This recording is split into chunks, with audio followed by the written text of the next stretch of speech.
Hello everyone. Okay, so for today's lecture, we will be continuing our discussion in nuclear chemistry. Okay, so let's proceed in the radioactive decay. So in our previous lecture, okay, so I promise you that I will be giving take-home activity. So ito na siya for part 1. Okay, so meron pang part 2, part 3, and part 4 as we go along the discussion. Okay, so please kindly watch this video for your reference.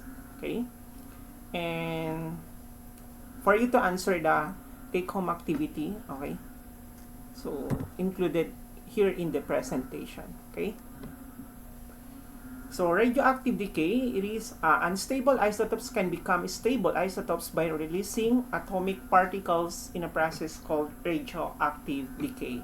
Okay, so dito kasi may mga unstable isotopes tayo. Okay, so wherein we will be, okay, releasing atomic particles. Okay, so yun yung mga radioactive decay. Mag-a-add tayo ng alpha, ng beta, ng gamma, ng positron. Okay, so in order for these unstable isotopes to become stable isotopes. Okay, so alpha particle, okay, production. So in alpha particle, it is denoted by He42, or in some books, okay, alpha 42 ang nilalagay nila. Nuclide produced has a mass lower lower by 4 but has a higher neutron-proton ratio than its mother nuclide. Okay, so for example, this one, so ito yung mother nuclide natin, which is uranium. Yung atomic number niya is 92 and the mass number is 238. Okay, so this will yields to, sabi niya, yung nuclide natin that will be produced has a mass number lower by 4. So, ano yung mass number lower by 4 dito kay uranium? So, please kindly see, okay, kindly get your periodic table if you have, okay. So, tingin kayo from uranium, which is 92, okay, magma-minus 4 ka lang dun, okay. So, makikita nyo si thorium, which is yung molecular weight, I should say, okay, mass number. So, makikita nyo dun si thorium, which has a molecular weight or mass number of 234. Okay. So, for you to check if this is correct, okay, so dito, 238 yung mass number. So, kapag i-add mo itong 4 dito, plus yung mass number ni thorium, which is 234, this will yields also to 238.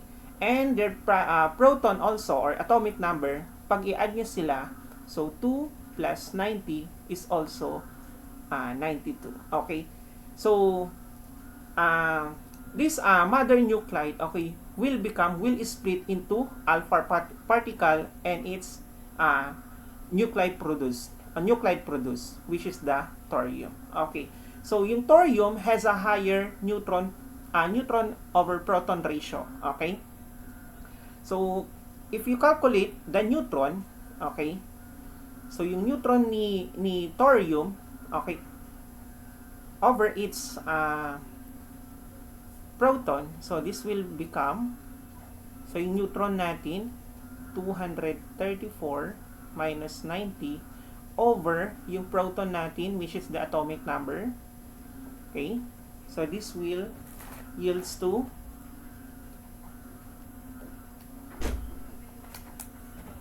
1.6. Okay, wala na yung sorry lalo ko itong kwenta. 1.6. Okay, so compare it to the mother nuclide, which is the uranium. Okay, so this is for thorium. Okay, so for uranium, let's compare it for uranium.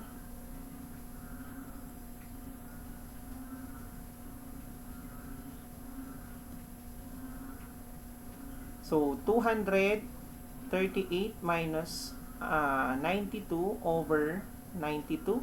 So this is the formula to get for the neutron, right? So this will become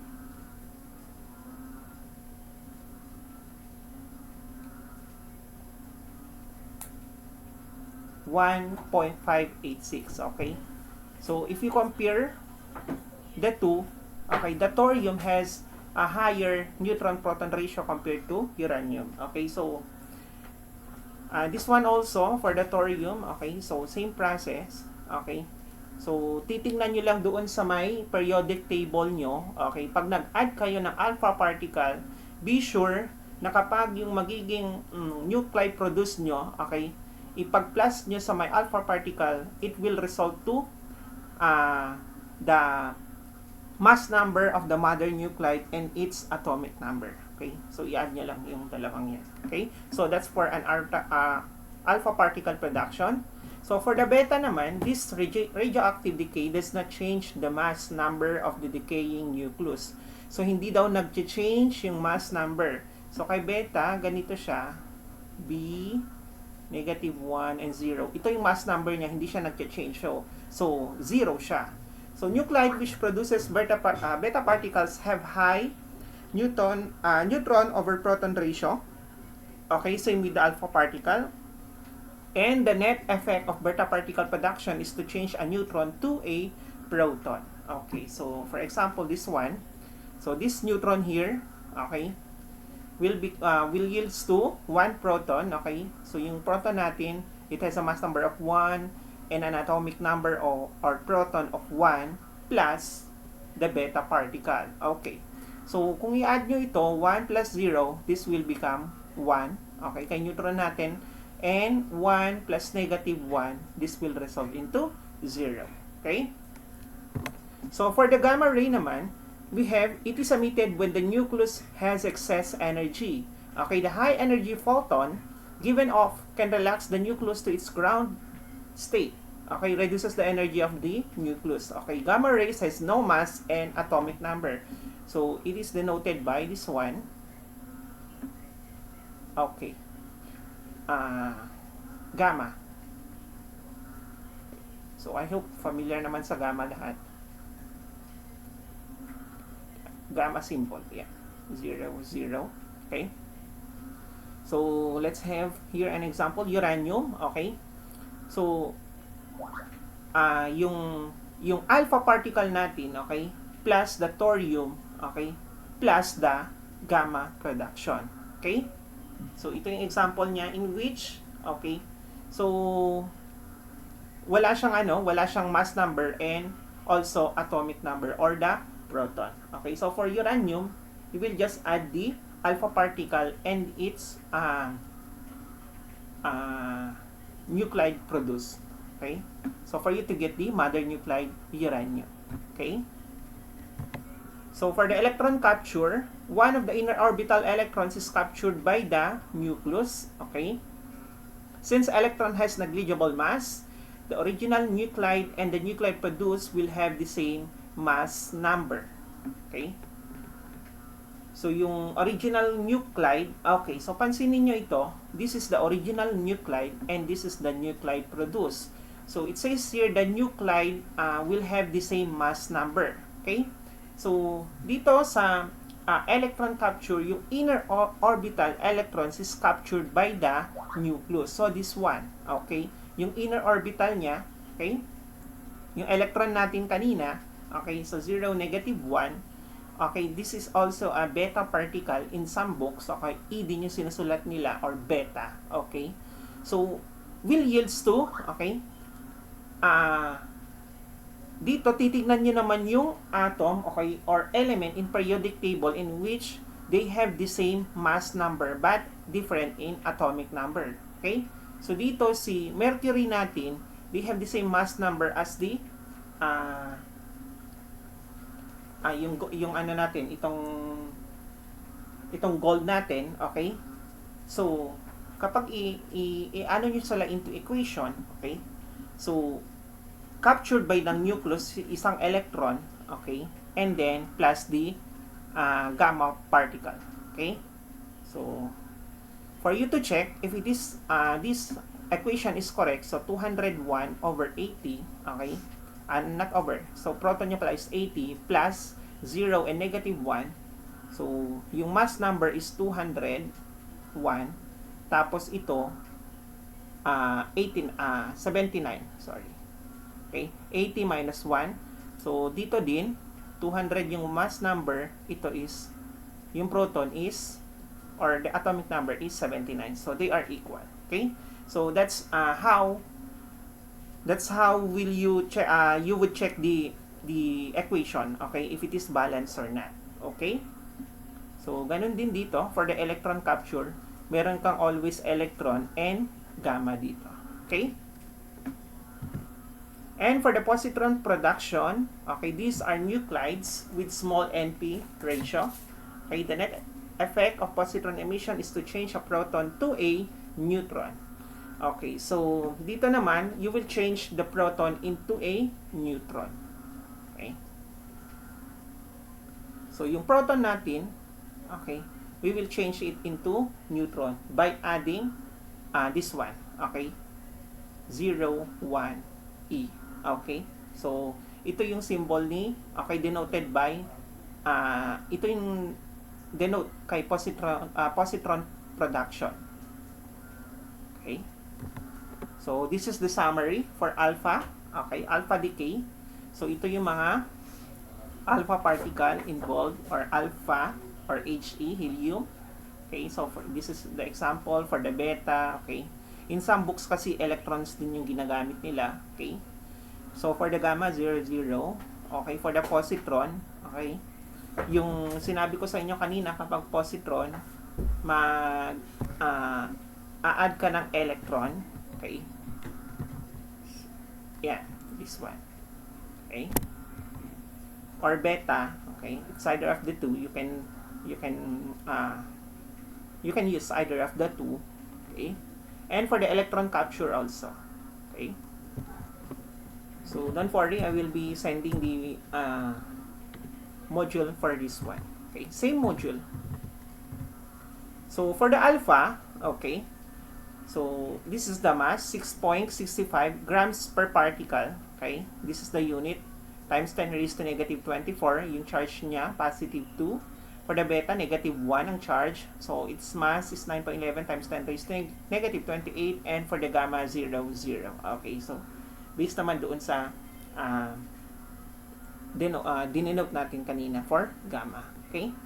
So, in terms of penetrating power, okay, si alpha, least penetrating siya, okay, can be stopped by several sheets of paper or cloth. Okay? For example, yung radiation dito, okay, may radiation diyan, okay? Sabihin na lang natin radiation yan. Okay? So, yung radiation dito, least penetrating lang siya because it can be stopped. Okay, maglalagay ka lang ng paper or cloth dito, okay? Hanggang diyan na lang yung radiation niya, okay? Kaya least penetrating lang siya. Dito naman kay beta, can penetrate several millimeters of living bone or tissue or can be stopped by aluminum or at least 0.5 cm thick. Okay? So dito, medyo penetrating siya. Okay, hindi siya least penetrating, parang ano lang siya, nasa gitna sila, nasa ano lang siya. Parang kumbaga hindi siya ganun ka-penetrating, hindi rin siya ganun ka-least penetrating. Okay? Wherein several millimeters of living bone or tissue, okay, pine-penetrate niya, for example sa atin, okay, yung bones natin, yung tissue natin, okay? So, however, it can be stopped by aluminum, okay, at least 0.5 cm thick. Okay, so for example tayo, nagpa-x-ray tayo, okay, so kung itong beta na ito, it can penetrate sa living bone natin or tissue natin. Pero kung may aluminum naman na gagamitin, at least 0.5 cm, then hindi siya makaka-affect. Okay? And for the gamma, okay, so it is the most penetrating, okay, several layers or lead or concrete can stop gamma radiation. Okay? So, kung dito, okay, isa lang, okay, for example,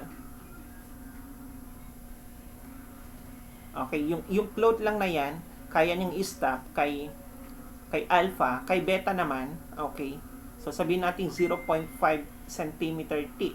Okay, so halimbawa ito yung ano niya, Okay? Radiation yan.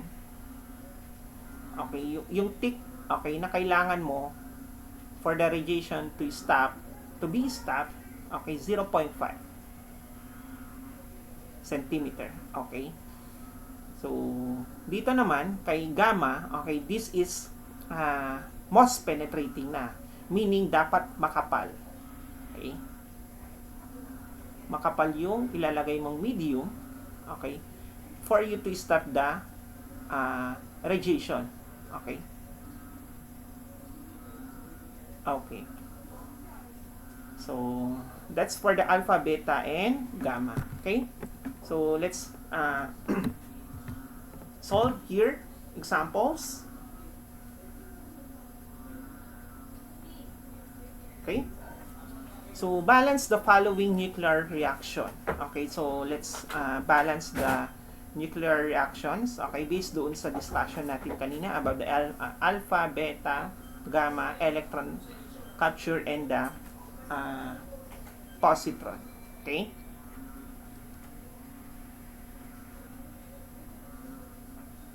Okay, so for number 1, we have the CF. Okay, 254 yung mass number niya.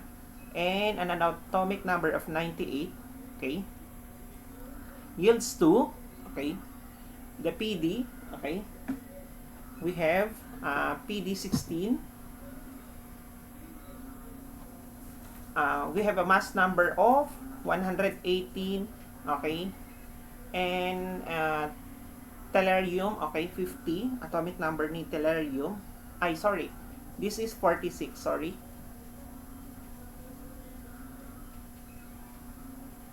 Okay, this is 46. Okay, so yeah, 46 si palladium and tellurium 50. Okay, so ano kayang pwede nating i-add, okay, para mag-balance, okay, yung nuclear reaction natin? What do you think? Okay, what do you think? Okay, so kung titingnan natin dito,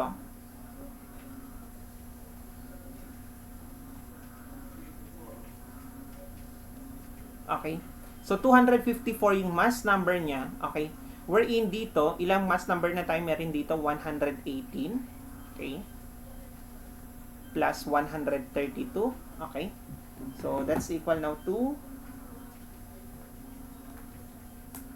250. So ilan pang kailangan natin? So we need 4, okay, mass number pa. So anong i-add natin dito? Okay?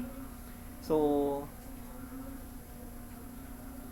118, okay, 46 palladium plus 132 50 tellurium. Okay? Ano kayang i-add natin? Okay? Para mag-balance yung nuclear reaction natin. So, 118, so this is 250 na, okay? So, mag-a-add tayo ng 4 na mass number. Okay, those, based from those radioactive decays, okay, na diniscuss natin kanina, okay? So, ano kaya yung radioactive decay na may mass number na 4, okay? Para mag-equal siya sa mass number ng mother nuclide natin. Okay, so, yeah, tama. We have the alpha particle. Okay, so 4. And its atomic number of proton is 2. Okay, so let's compute. Okay. Sorry. Okay.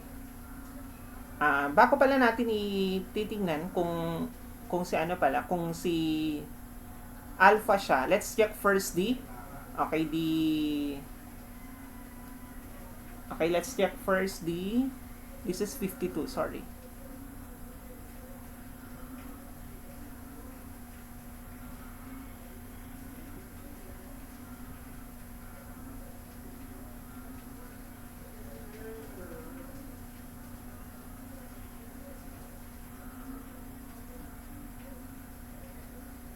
Okay.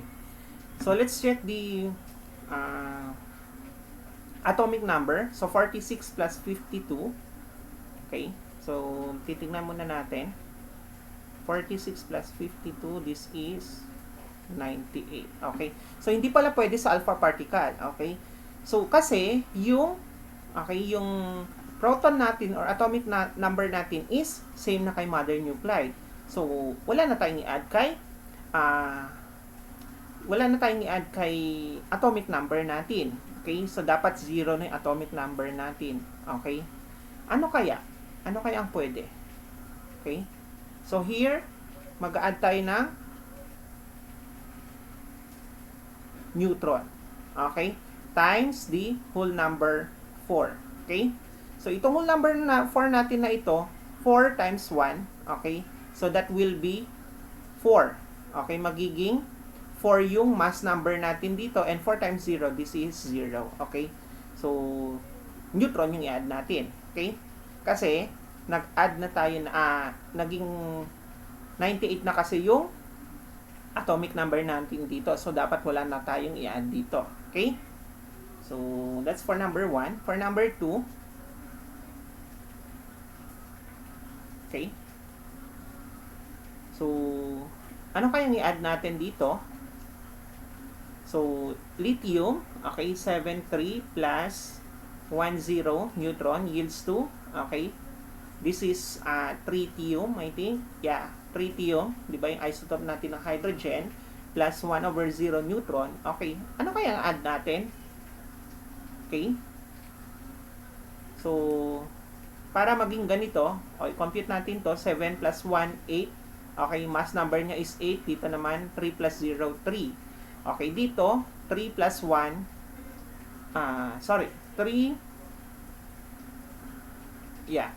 3 plus 1 is 4, 1 plus 0 is 1. Okay, ano kaya ang i-add natin sa product side para maging 8 yung mass number and 3 yung atomic number? Okay, so we have 3, 1,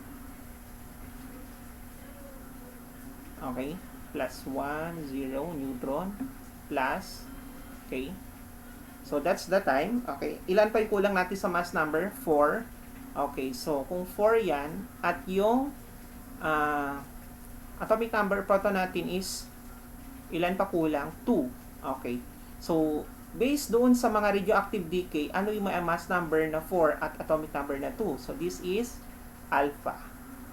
Okay, alpha particle yung i-add natin. Okay? So for number 3, positron emission from K37. Okay? So, potassium natin, which is 37. Okay?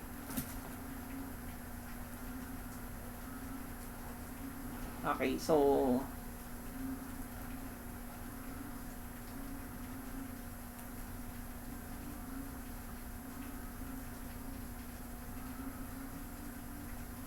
this is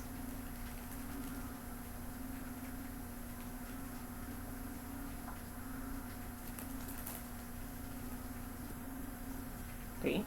So, 19 yung atomic number natin or the proton. Okay, kay potassium. So, yields to, okay. Ano kayang kailangan natin dito? Okay? Para ma-balance natin. Okay? So, dito, ano pwede natin idagdag? Okay? For us to balance the mass number and the proton. Okay?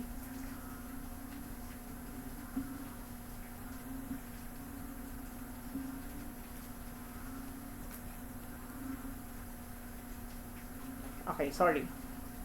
Ang ano pala ni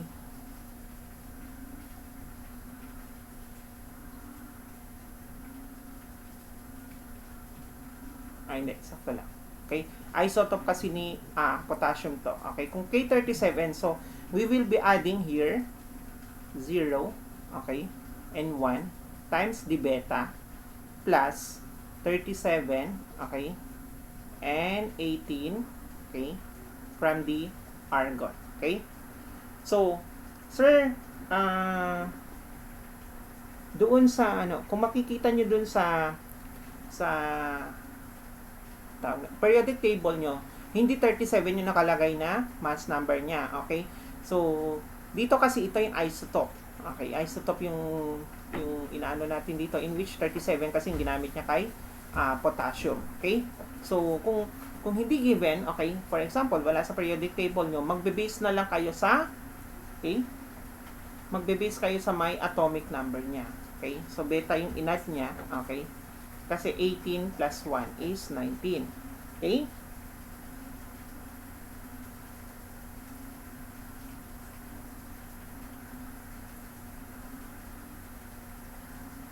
Okay.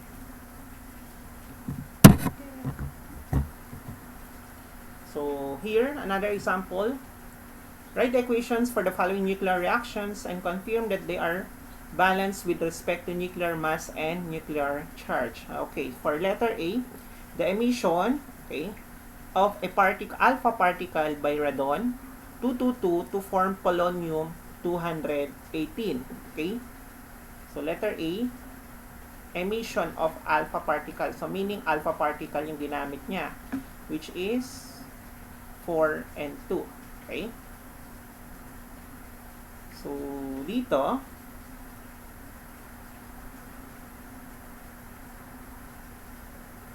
emission of an alpha particle by radon to form polonium 218.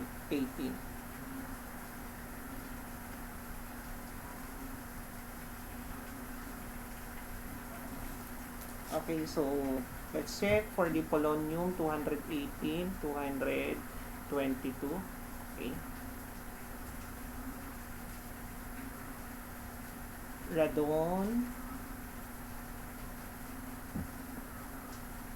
Rn. This is ilan si radon? Okay, so please kindly check your periodic table, okay? Habang pinapanood nyo ito. So radon is 86. Yeah. 86 si radon. Okay, pero given naman na siya na 222. Okay. Okay, alpha particle. Okay, emission of alpha particle. So, alpha particle plus polonium. Okay. So, ilan yung polonium natin? This is 84. And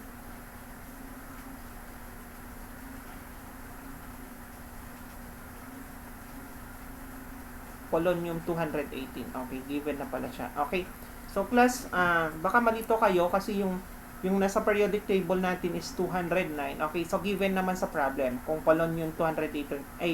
Kasi these are the isotopes, okay? Not necessarily kung ano yung nandun sa periodic table. Okay? So, binibigay naman sa problem yun, class, kung ilan yung mass number. Okay?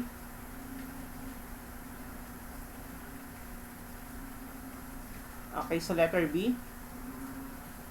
So, the emission of beta particle naman by polonium, okay, to astatine, okay.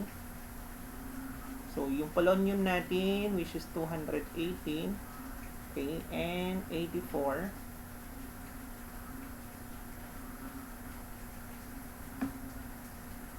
okay, beta particle naman siya. So, this is negative 1 and 0, okay. So, anong pwedeng i-ano natin dito? To make it 84. Okay. So, this will become astatine. AS. So, let's check. Dapat 85 si astatine. Tama ba? Si astatine is 85.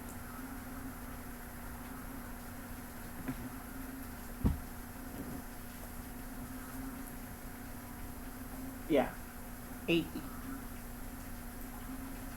Astatine. Yeah, 85. Sorry. This is 80.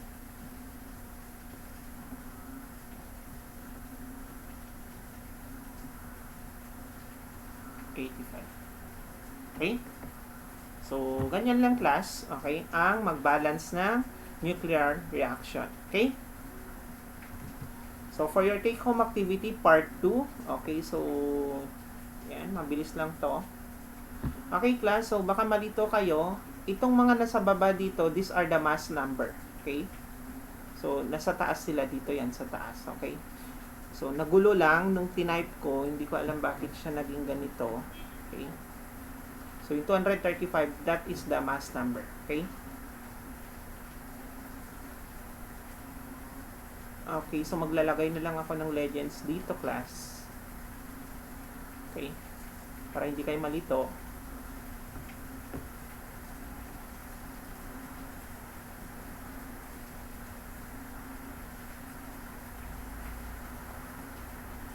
Okay, so legends.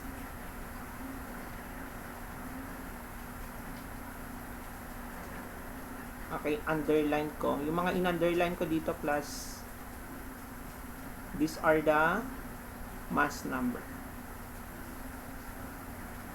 Okay? So, that's for your activity. Take home activity part 2. Okay? So, dalawa yan. Okay, ito yung 1 to 4, yung parang first example natin, this one. And yung second one, yung kanina. Okay? So, given naman na lahat yan. Production of oxygen 17 from nitrogen 14 by alpha particle bombardment. Okay? So, yan na.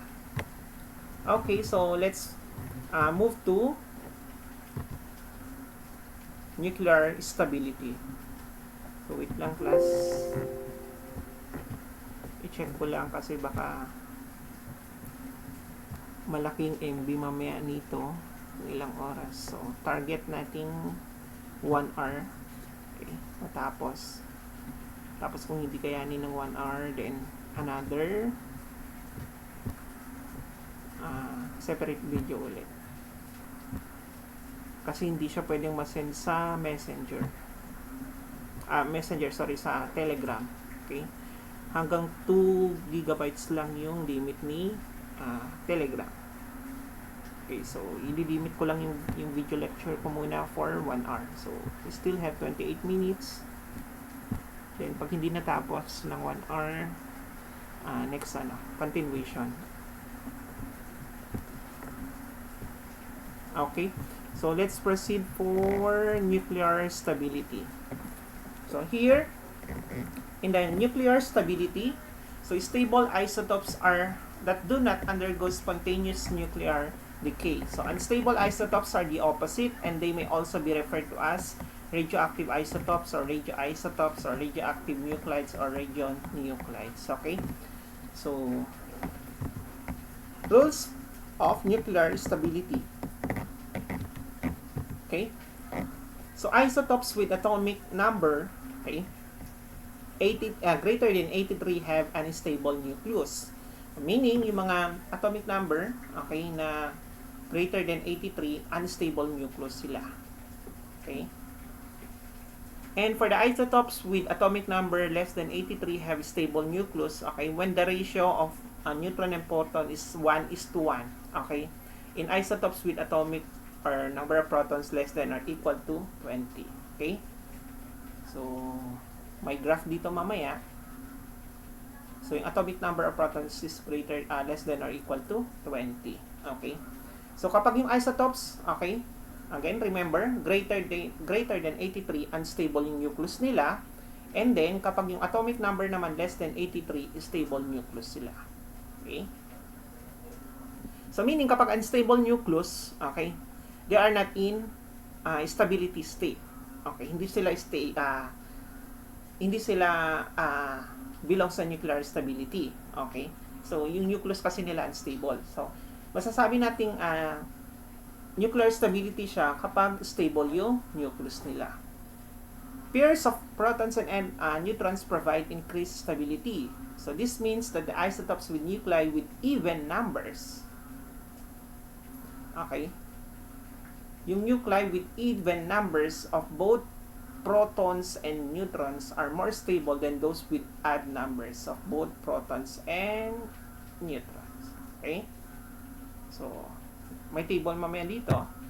And the isotopes with 2, 8, okay, 2, 8, 20, 28, 52, 80, 50, 82, or 126 protons or neutrons in their nucleus are generally more stable with the other numbers of protons and or neutrons. Okay?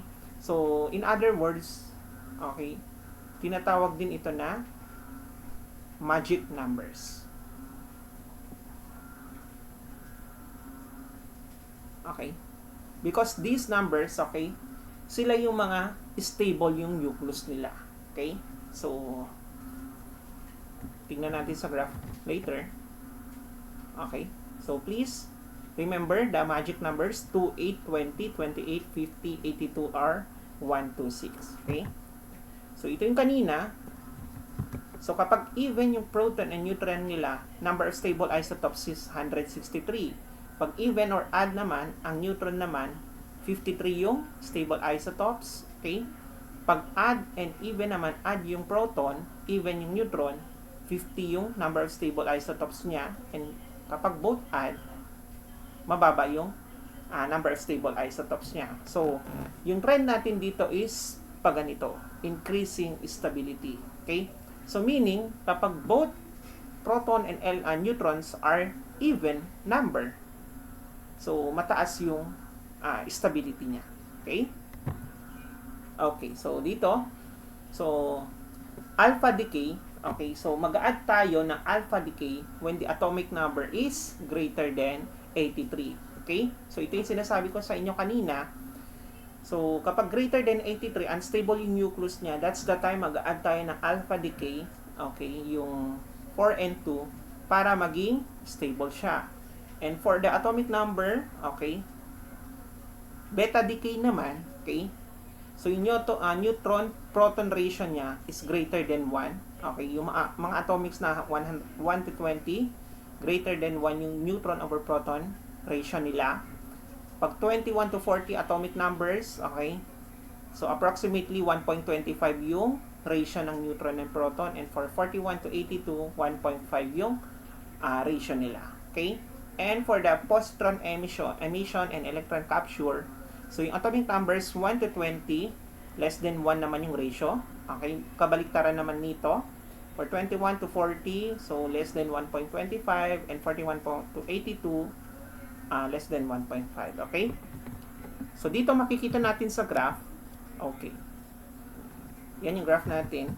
So, as the size of the nucleus increases, so does the neutron-proton ratio also increases. Okay?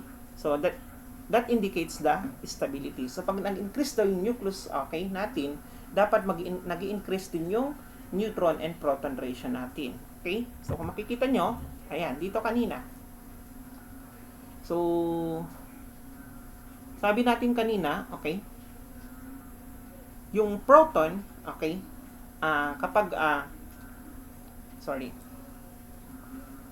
dito, yung neutron over proton ratio is greater than 1. Okay, ano yung sabi natin kanina na dito? Okay, alpha, okay, beta decay to. Okay? Beta decay yung gagamitin natin.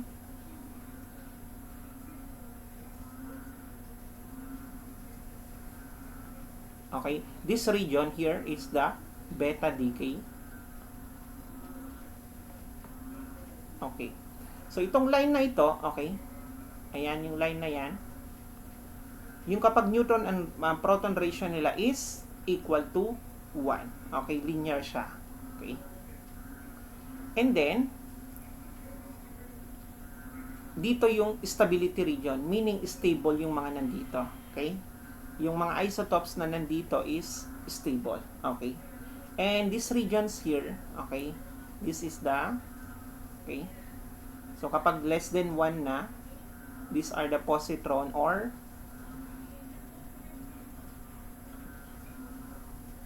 emission, positron emission or electron capture.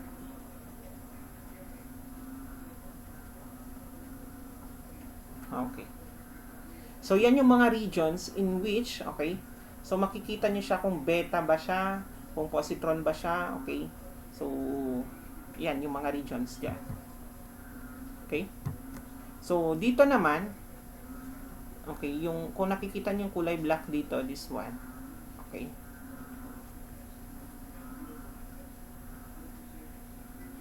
So, yan yung tinatawag natin na belt of stability. Okay? Ayan, yung mga regions dito.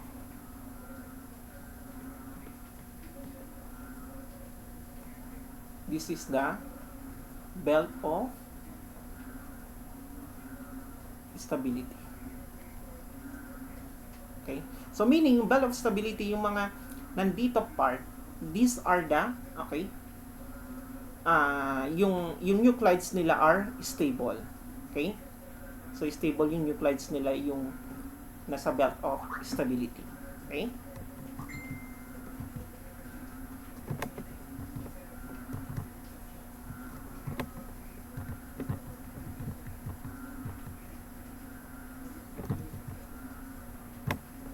Okay, so for the radioactive decay series, okay, radioisotopes or radionuclides undergo nuclear decay in order to turn a new atom which is called a daughter nuclide. Okay? So, nag-undergo siya ng nuclear decay in order to turn the new atom, okay, turn into a new atom which is called the daughter nuclide. Okay, daughter nuclide yung napoproduce, okay, nuclide from the mother nuclide. Yung gaya ng example natin kanina. If the daughter nuclide is stable or non-radioactive, okay, the disintegration or decay will stop. Okay? Pag naging stable na daw, okay, yung daughter nuclide natin or non-radioactive, hindi na siya radioactive, hindi siya harmful. Okay? The disintegration or decay will stop.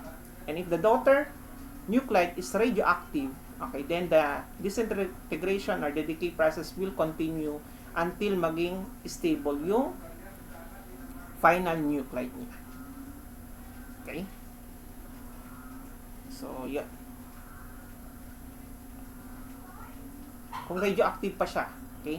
So, yung disintegration or decay process will still continue hanggang maging final yung final nuclide niya is stable. Okay? Kasi ang goal naman natin dito kay radioactive decay is for the unstable, okay, unstable nuclides become stable nuclides for us to prevent the radioactive. Okay? And for the radioactive decay series, it is a natural process by which, okay, produces several unstable nuclides with varying decay rates. So the mode of decay an isotope will employ can be predicted based on the neutron-proton ratio of the radionuclide. Okay, so please kindly remember these radioactive isotopes or radionuclides and the radioactive decay series. Okay? So that's for the nuclear stability. So let's proceed sa half-life. So check natin. Mait! Bako!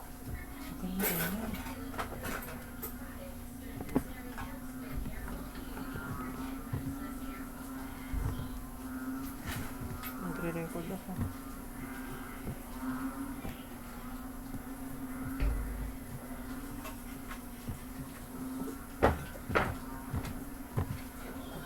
Okay, so for the half-life, okay, the time it takes for an exactly 1/2 of an unstable nuclide to decay. Okay? So, dito sa half-life na ito, kung naririnig nyo na yung carbon dating, okay, inaalam nila kung yung isang artifacts, okay, yung isang bagay na ilang taon na, ilang years na, okay, so, yun, dito yun. Dito ginagamit yun. Yun yung application nito. Okay? So, different radionuclides have different half-lives as a consequence of their different decay rates. Okay? Kung mapapansin nyo, di ba, yung sa mga sinasabi nila mga artifacts million years ago, okay? So, nade-detect nila kung ilang years siya. Okay? So, that's the application of the half-life. Okay? So, yan. Carbon 14, the strontium 90, okay? Sa iodine 131, okay? These are the isotopes, okay? And their half-life, okay? So, the amount of substance left after the n half-lives can be computed by using the formula. Okay? So, ito yung formula. Okay, nagagamitin natin for us to compute the substance left or the n. This one. Okay? After the n half-lives. Okay? And for the half-life computations also, okay, yung n natin pala dito is the number of half-lives elapsed. And the NO is the original amount. Okay. Ito yung original amount natin. And ito yung amount in which, okay, ilan yung naiwan after n half-lives. Okay. So, we will be computing after or later. So, half-life computations, the disintegration or decay of an isotope follows a first-order equation. Okay?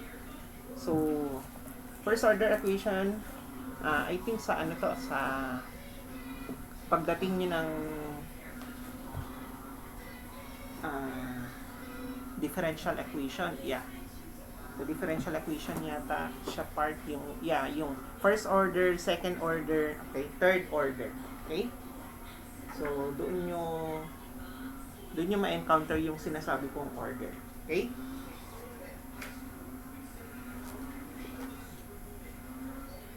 So, here, okay, paano siya na-derive ito? Okay? Yung ln, okay, over n sub o, okay, n naught is equal to negative kt, where k is the decay constant, no is the original amount, and the amount of nuclide isotope left at any time. So, same lang siya dito. Okay? So, saan nanggaling tong ln? Okay, sa first order in which, okay, we have dn over dt is equal to negative kn. Okay? So, dyan. And then, so, sa differential equation nyo kasi daw ma-encounter. So, using a variable separable, okay, so, we have dn over n, okay? So, this is equal to negative k dt, okay? So, i-integrate mo yan. Ay, sorry. Hindi pala integrate. Get the derivative of the two. So, this will become, so, yung derivative nito, yung n over, okay, this one, this is ln. Okay, magiging not na ito.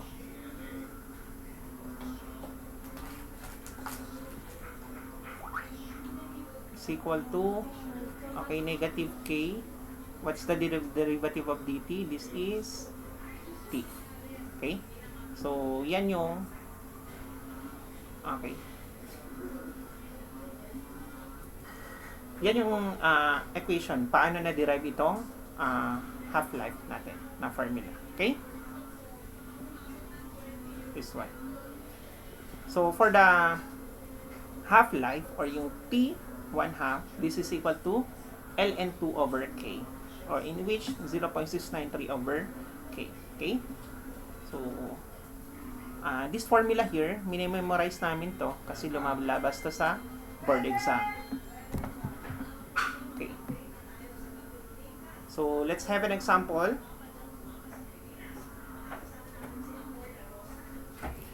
Radon 226 has a half-life of 1,620 years. Okay? So, how many years will it take for 1.0 grams of radon 226 to be reduced to 0.25 grams? So, how much remains after the third half-life? Okay? So, ang hinahanap natin dito is, okay, ano yung hinahanap natin dito? We have the how many years, ilang years daw, okay, it will take, okay, for radon to be reduced to 0.25. So, yung amount, initial amount natin, okay, yung N natin is 0. Tama? N sub O. N nat is 1.0 grams.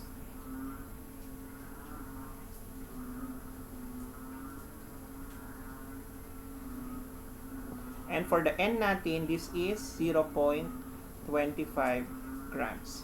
Okay?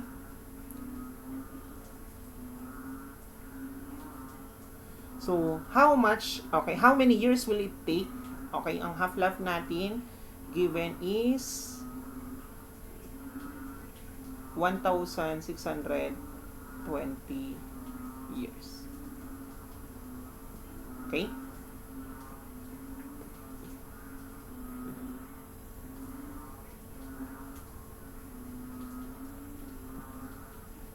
Okay.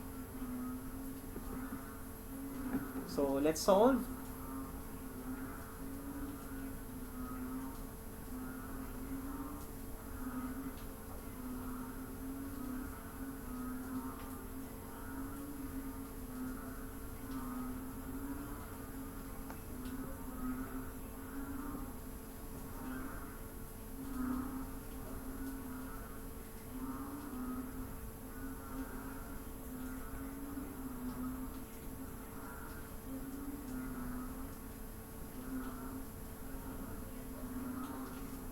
Okay. So, for the half-life, okay, sa zero half-life natin, year passes 0 also, and the amount is, okay, this is the initial. Okay. So, after first half-life,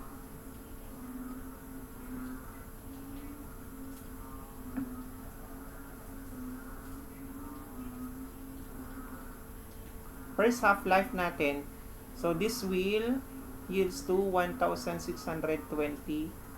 years. Okay? Yan yung half-life natin sa first half-life. Okay? And, ilan kaya yung magiging amount nito? Okay? So, for us to get the amount of this one, so we will be using the formula. Okay? Yung formula natin kanina, we have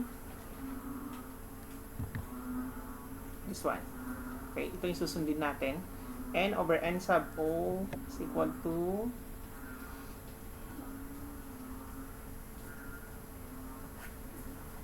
raised to N. Okay? So, itong N natin dito, yan yung half-life. Okay? This one.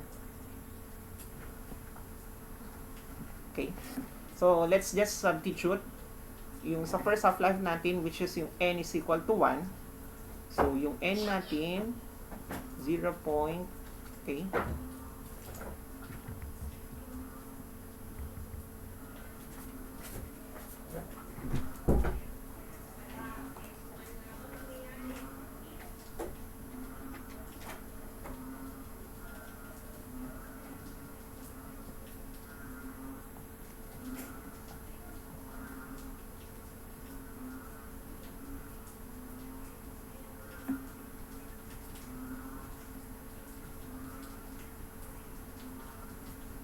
Let's compute for the amount.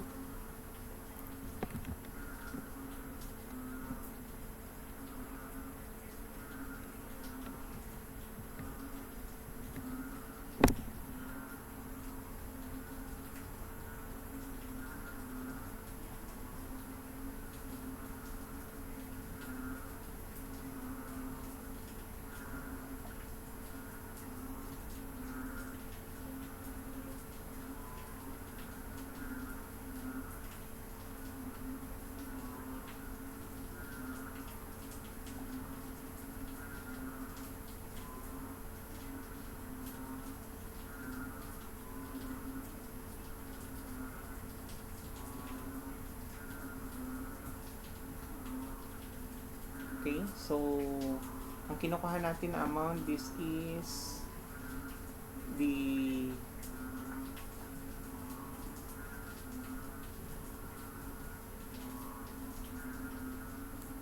the N.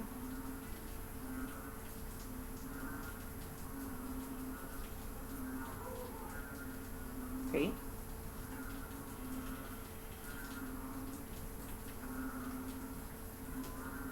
So we are given N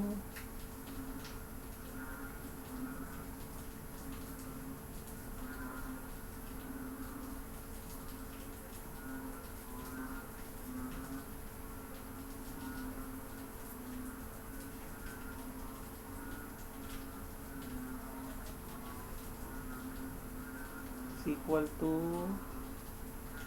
1/2 raised to 1.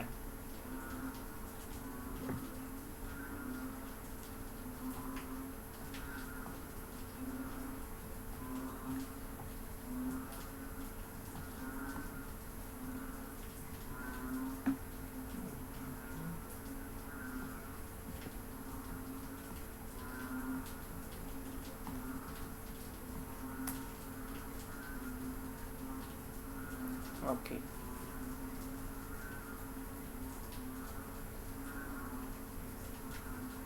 Yung N natin dito is equal to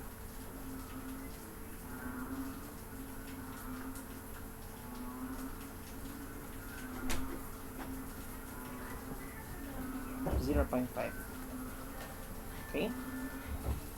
0.5 yan. So, for the second, okay, sa second half-life naman natin, so palitan nyo lang ito ng, okay, ng 2. So, ang makukuha nyong amount is 0.25.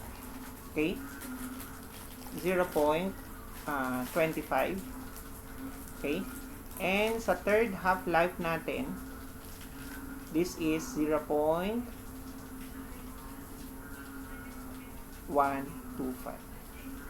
Okay, this is in grams. Okay. That is in grams. Okay? So, bakit naging 1.0 yan? Kasi kapag lagyan nyo itong 0, so, any number raised to 0 is equal to 1. Okay? So, we have the amount na. Okay? So, for the years past, sabi niya, how many years will it take, okay, to reduce 0.25? So, ito siya. So, from 1.0, okay, na-reduce siya into 0.25. Okay?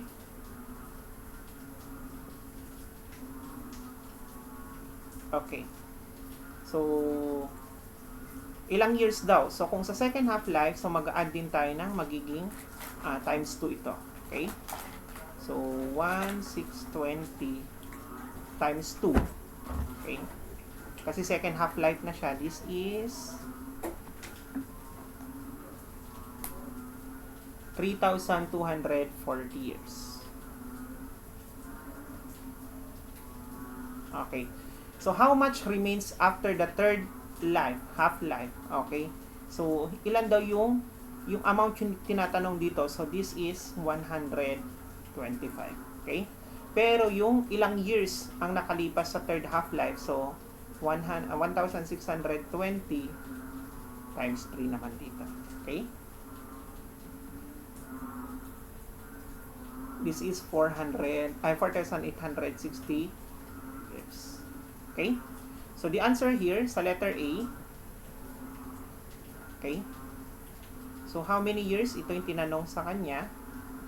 3,240 years. And for letter B, so how much remains yung N yung tinanong? This one. Sa pang third half-life. Okay? 0.125 in grams na siya. Okay? So,